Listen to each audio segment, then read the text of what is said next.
Research क्या है? Research is made out of two words, re and search. Re means again, search means ढूंढना. That means it already there. वो पहले से है. आपको उसमें नए-नए चीजों को ढूंढना है. Research, right? So in your area of research, and everybody has different disciplines. Somebody is in commerce, management, social sciences, disaster management, right? Commerce, any field. You need to continue to engage into research. तो क्या research क्या होता है कि अपने area में नए नए नॉलेज को प्रोड्यूस करना. जो नॉलेज है या जो नॉलेज कंप्लीटली अवेलेबल नहीं है उसके ऊपर हम लोग रिसर्च करते हैं, राइट? जैसे मैनेजमेंट में बोलते हैं कि high motivation leads to high performance. मतलब अगर एम्प्लॉइज मोटिवेटेड हैं, एम्प्लॉइज भी हो सकता है, फैकल्टी भी हो सकते हैं, टीचर भी हो सकते हैं. If they are motivated they are high performing. That means अगर मोटिवेटेड है तो ऑटोमेटिकली वो लोग हैप्पीनेस से काम करेंगे और उनका जो परफॉर्मेंस रहेगा ज्यादा रहेगा.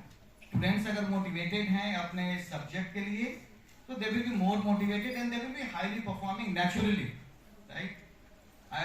And motivation is up two types, internal and external.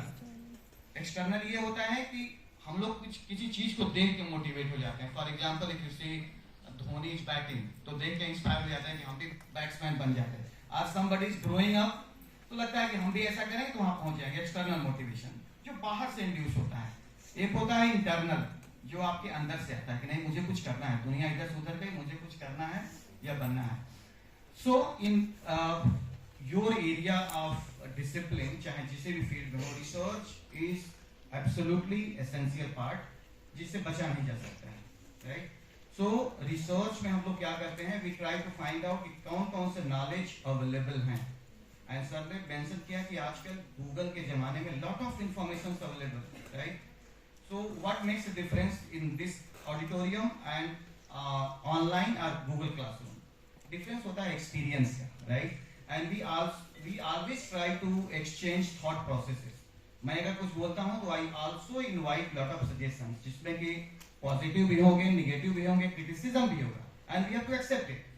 क्योंकि जब अगर जो चाकू होता है, नाइफ, वो कैसे शार्पन होता है, उसको हम लोग जब वो लगाते हैं उस पे, तो इन टर्म्स ऑफ रिसर्च क्या होता है? Research is all about producing new knowledge.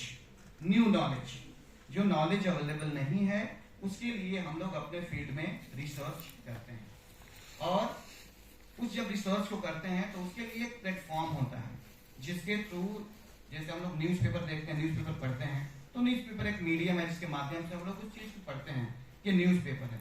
इसीलिए पब्लिकेशन जो है, देयर आर पब्लिशिंग हाउसेस, जो लोकल पब्लिशिंग हाउस है, नेशनल पब्लिशिंग हाउस है, इंटरनेशनल पब्लिशिंग हाउस है, उसके माध्यम से जब अपने रिसर्च को आप सबमिट करते हैं उनके पास, they have experts, they have teams, they go through your research, they read line by line, word by word, देखते हैं कि आपका रिसर्च कितना ऑथेंटिक है, आपका टॉपिक कितना ऑथेंटिक है, आपका जो आउटकम है कितना सही है, आपने जो मेथड लगाया वो कितना सही है, और ये कितने लोगों को फायदा करेगा। क्योंकि if I ask you question why research and why do you do research to anybody, हम लोग रिसर्च क्यों करते हैं, चाहे फैकल्टी हो, स्टूडेंट्स हो, स्कॉलर्स हो, पोस्ट डॉक हो, कोई भी हो, रिसर्च का जो अल्टीमेट ऑब्जेक्टिव होता है, इधर it is social science, pure science, natural science, किसी भी फील्ड में, किसी भी रिसर्च का पूरे वर्ल्ड में there is only one objective. You know what is the objective?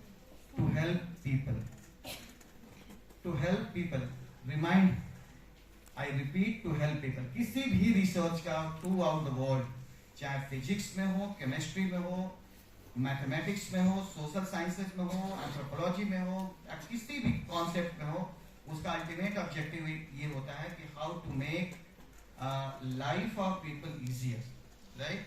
सो ये हमेशा देखना चाहिए कि जो आउटकम आपका है, is it publicly known outcome? अगर सबको ये मालूम है तो आपका रिसर्च नहीं है।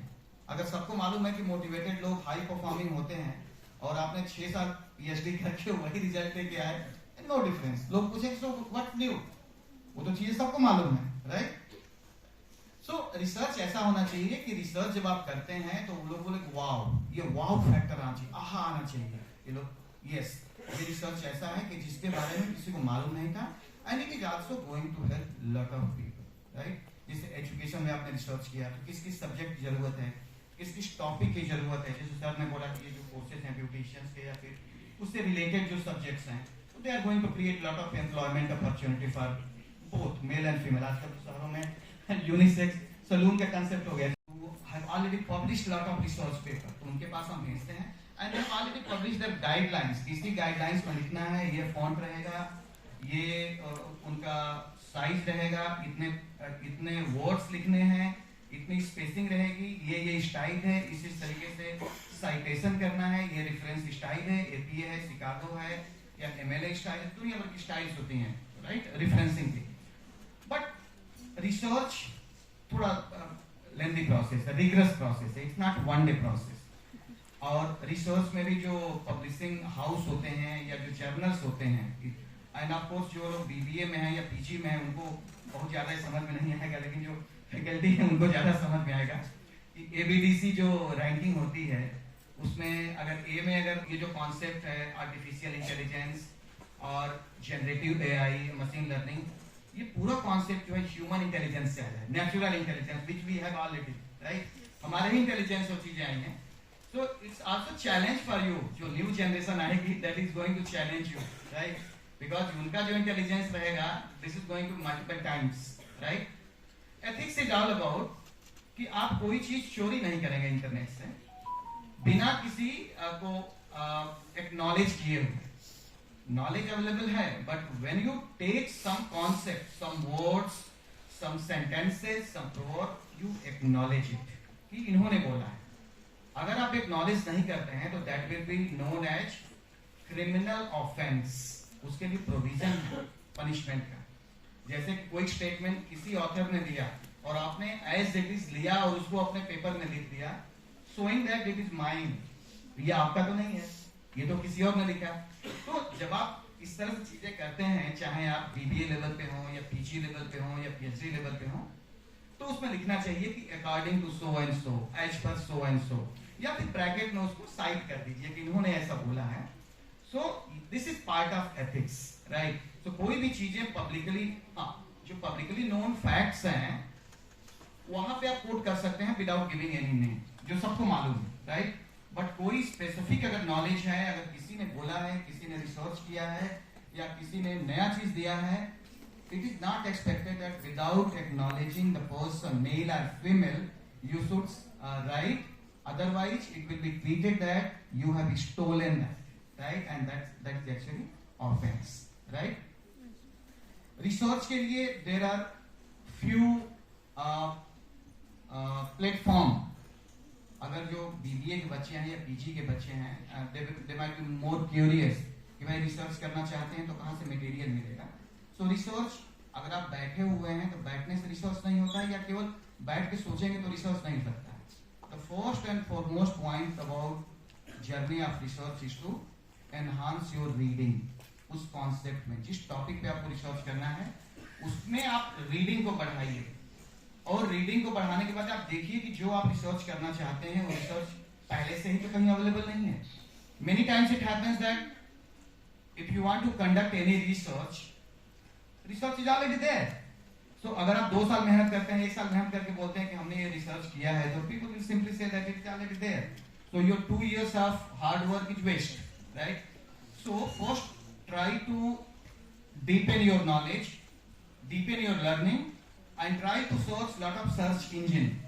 जैसे Google Scholar है, या फिर इस तरह से और भी बहुत से स्कॉलर्स हैं. सर्च इंजन है जहां से आप उस टॉपिक पे you can just write and try to find out कि कौन कौन से रिसर्च पेपर अवेलेबल हैं. You try to download, read it and try to find out कि जो आपके दिमाग में आइडियाज हैं वो आइडिया ऑलरेडी वहां पे हैं या नहीं है, राइट. और उस आइडिया के बेसिस पे you can find out the research gap. हम लोग हमेशा बोलते हैं व्हाट इज रिसर्च गैप. तो रिसर्च गैप जो होता है ऑल ऑफ सडन ये वैक्यूम से नहीं आता है कि आप बैठे आप सोचते कि रिसर्च गैप है. You have to deepen your knowledge. आपको ज्यादा से ज्यादा पढ़ने पड़ेंगे. हो सकता है कि रिसर्च पेपर पढ़ने पड़े, रिसर्च जर्नल पढ़ने पड़े, या फिर कुछ बुक्स पढ़नी पड़ी, या फिर न्यूज पेपर कटिंग पढ़नी पड़ी. You have to follow lot of articles on those topic and then you have to find out even though इतने पेपर अवेलेबल हैं, जो कॉन्सेप्ट हम रिसर्च करना चाहते हैं वो कॉन्सेप्ट अवेलेबल नहीं है. And that is how you write down this is the research gap.